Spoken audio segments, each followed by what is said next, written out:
Hello ninth class, today we will learn chemistry chapter 4 lecture 13 exercise. Today we will solve exercise. So first of all we will see multiple choice. First question, multiple choice we have here. We have here atoms react with each other.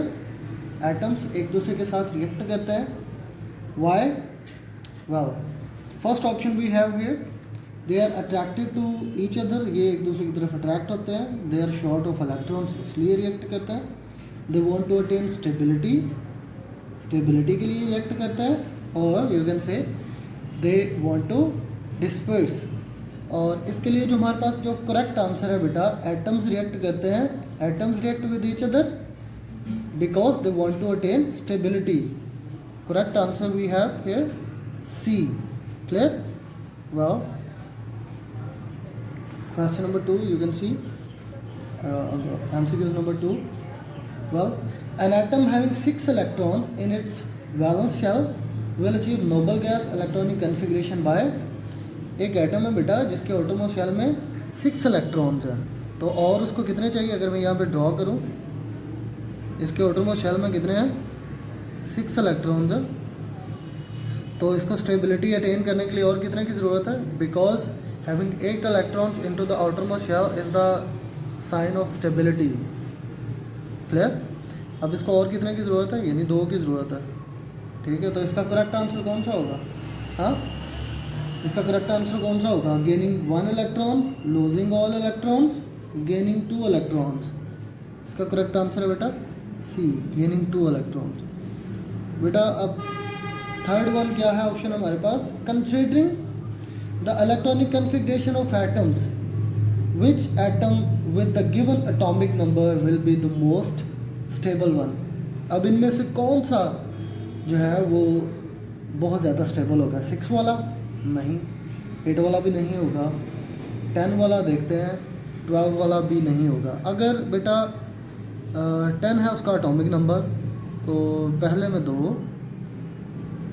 और दूसरे में 8. ठीक है, अब ये जो 10 वाला है वो क्या होगा? मोस्ट स्टेबल होगा. थर्ड वन हमारे पास 10 कहाँ पे? सी पे है. Clear? Next fourth one, octet rule. अब बेटा ऑक्टेट रूल क्या होता है? What is octet rule? Octet rule attaining 8 electrons is called octet rule. अब यहाँ पे कहाँ पे है ये ऑप्शन? कहाँ पे? D, attaining of 8 electrons. तो हमारे पास करेक्ट आंसर कौन सा होगा? डी वाला, 4 का. Fifth one you can see, transfer of electrons between atoms results in. कौन सा होगा? मेटालिक बॉन्ड तो नहीं हो सकता, कोवलेंट बॉन्ड भी नहीं हो सकता क्योंकि वो शेयरिंग से होता है. कोऑर्डिनेट कोवलेंट बॉन्डिंग जो है वो शेयर पेयर ऑफ इलेक्ट्रॉन से होता है. आयनिक बॉन्ड होता है जो हमारे पास ट्रांसफ़र ऑफ इलेक्ट्रॉन से, कंप्लीट ट्रांसफ़र ऑफ इलेक्ट्रॉन से बनता है. तो इसका करेक्ट आंसर कौन सा होगा? बी. क्लियर? फिफ्थ वाले का क्या है? B, ionic bonding. क्लियर? अब बेटा 6 वाला जो है ये देखते हैं. When an electronegative element combines with an electropositive element, the type of bonding is. जब बेटा एक इलेक्ट्रो पॉजिटिव और एक इलेक्ट्रो नेगेटिव रिएक्ट करते हैं, ठीक है, जैसे ये इलेक्ट्रो पॉजिटिव है और ये इलेक्ट्रो नेगेटिव है, तो ये रिएक्ट करता है तो इसके नतीजे में क्या बनता है? सोडियम क्लोराइड बनता है. And sodium chloride is ionic compound. क्या चीज़ है बेटा? आयनिक कंपाउंड है. ठीक है, तो इसका करेक्ट आंसर कौन सा होगा 6 वाले का? इसका करेक्ट आंसर होगा बी. क्लियर? इसका करेक्ट आंसर कौन सा होगा? B. Now see the seventh one. Well, a bond formed between 2 non metals is expected to be. अब जो बॉन्ड बनता है 2 मेटल्स के दरमियान में, 2 नॉन मेटल्स के दरमियान में जो बॉन्ड बनता है वो कौन सा होता है?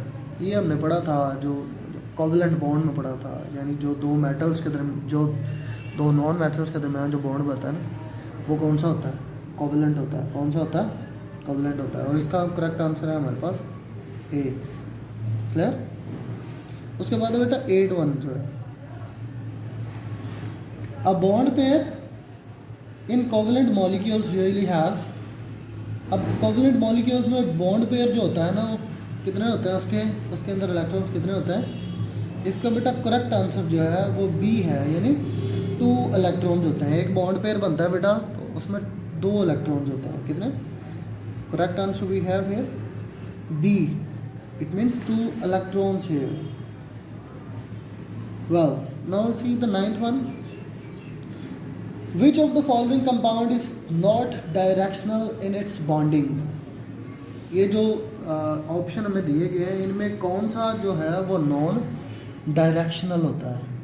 बेटा अगर मैं बात करूँ ना आयनिक कंपाउंड की तो ये नॉन डायरेक्शनल होता है। दैट मीन्स कि इनकी कोई डायरेक्शन नहीं होती है। ठीक है, क्लियर। अब हमारे पास जो है वो CH4 जो है वो आयनिक नहीं है, वो कोवलेंट है, वो भी डायरेक्शनल होगा। अब हमारे पास कार्बन डाइऑक्साइड है, उसमें भी कोवलेंट होता है, वाटर में भी कोवलेंट होता है। इसका जो करेक्ट आंसर है ना हमारे पास वो बी है। वो क्या है हमारे पास? Potassium bromide. ठीक है, क्योंकि ये आयनिक है। क्लियर। अब हमारे पास है 10th one. Ice floats on water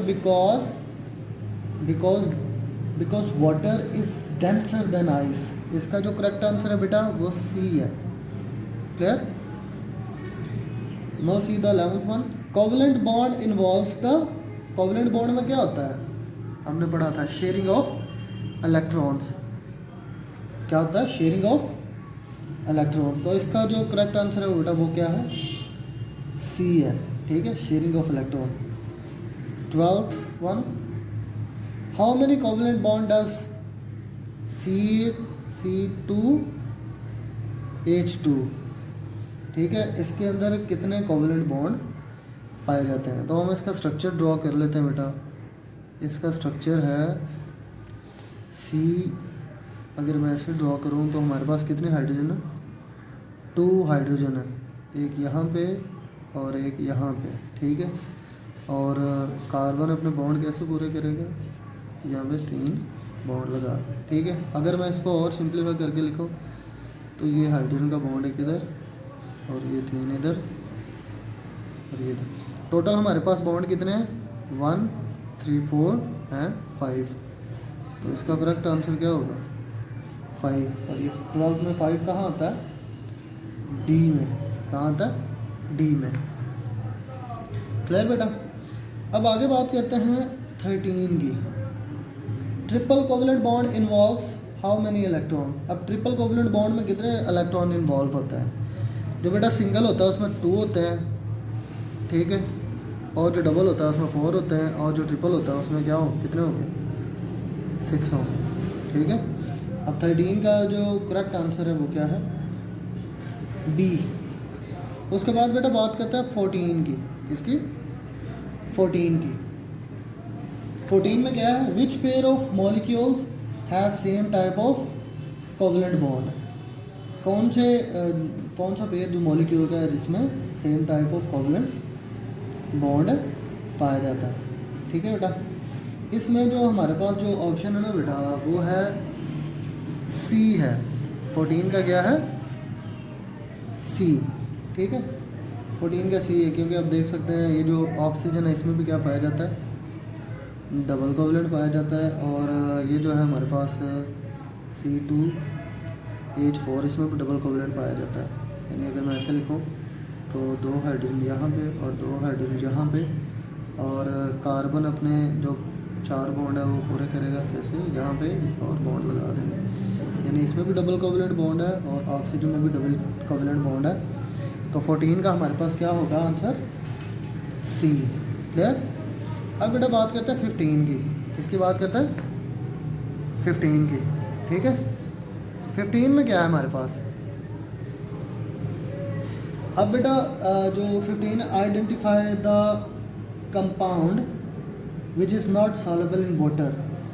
sodium chloride भी सॉलेबल होता है, पोटाशियम ब्रोमाइड भी सॉलेबल होता है, मैग्नीशियम कार्बाइड ये भी सॉलेबल होता है। और जो हमारे पास इसके जो है ना जो 15 वाला जो ऑप्शन है, 15 में जो ऑप्शन है हमारे पास ए, वो क्या है इसका करेक्ट है। क्या चीज़ है? बेंजीन। ठीक है, बेंजीन जो है वो सॉल्युबल नहीं होती, वाटर में सॉल्युबल नहीं होती क्योंकि वो ऑर्गेनिक है। ठीक है, अब मैं बात बेटा करते हैं 16(1) की। ठीक है, 16 में क्या है? Which one of the following is an electron deficient molecule. कौन सा जो है वो इलेक्ट्रॉन डेफिशिएंट मॉलिक्यूल है? उसमें बेटा हमारे पास जो करेक्ट आंसर है ना वो है बी। क्या है? बी वाला। और बी में क्या चीज़ है हमारे पास बेटा? बी में है बोरोन ट्राईफ्लोराइड। क्या चीज़ है? Boron trifluoride. और बोरोन ट्राईफ्लोराइड हमने पढ़ा था, उसमें किस में पढ़ा था? कोऑर्डिनेट कोवलेंट बॉन्ड में। ठीक है, तो ये क्या करता है? लोन पेयर एक्सेप्ट करता है। किससे? अमोनिया से। किससे एक्सेप्ट करता है? अमोनिया से एक्सेप्ट करता है। दैट मीन्स अमोनिया के पास एडिशनल है और इसके पास कमी है, इसलिए एक्सेप्ट करता है। तो ये क्या होगा? ये होगा इलेक्ट्रॉन डेफिशिएंट मॉलिक्यूल। कौन सा है? Boron trifluoride. 16 का जो करेक्ट आंसर है वो बी है। अब बेटा 17 देखें ज़रा। 17 में क्या चीज़ है हमारे पास? 17 में identify which pair has polar covalent bonds. अब इसमें आपने देखना है कौन सा जो पेयर है वो पोलर कोवलेंट है। ठीक है, इसमें हमारे पास जो पोलर कोवलेंट है ना 17 में, वो है बेटा पेयर हमारे पास है वाटर और है HCl। ठीक है, क्लियर?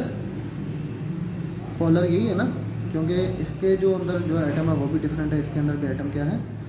डिफरेंट है। जो डिफरेंट एटम के दरमियान जो बॉन्ड बनता है उसको क्या बोलते हैं?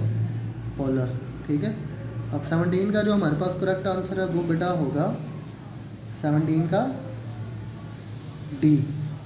क्लियर? अब 18 को देखते हैं।